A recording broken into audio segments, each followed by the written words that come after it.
Bagi sebagian besar orang Indonesia, menjadi seorang pegawai negeri sipil PNS merupakan impian yang besar.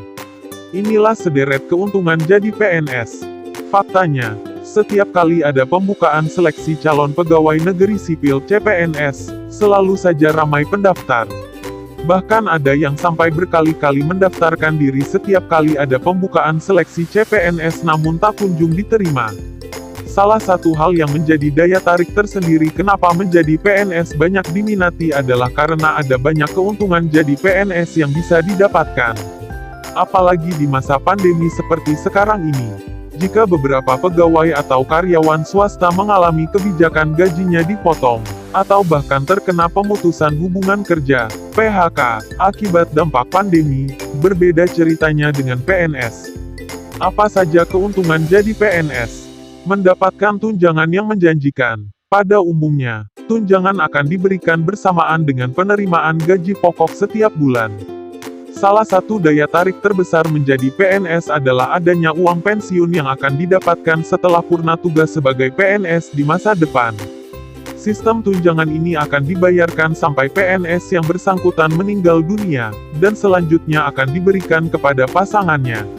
Ada anggapan yang masih banyak berkembang di masyarakat, bahwa mereka yang bekerja sebagai PNS adalah seseorang yang dianggap memiliki status sosial lebih baik. Sehingga mereka yang berprofesi sebagai PNS kerap kali akan lebih dihargai di lingkungan masyarakat sekitar. Akan mendapatkan gaji sesuai dengan golongan dan masa kerja. Mendapatkan jaminan kesehatan dari pemerintah, baik melalui BPJS Kesehatan maupun BPJS Ketenagakerjaan. Meskipun ada sederet keuntungan jadi PNS, ternyata profesi yang banyak diminati orang ini juga memiliki beberapa kerugian. Apa saja kerugian jadi PNS? Ada keuntungan.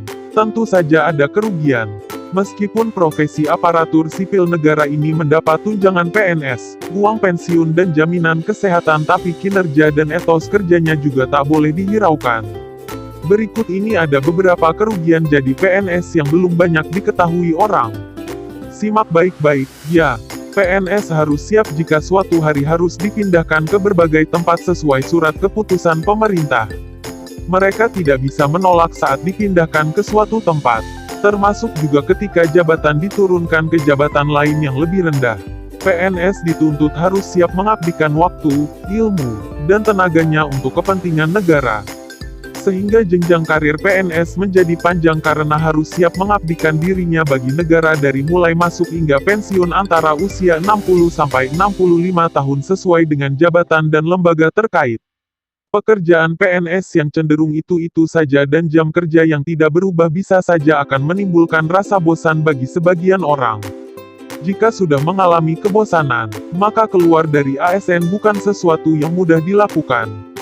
Menjadi PNS secara otomatis harus siap dengan aturan negara yang setiap waktu bisa saja berubah.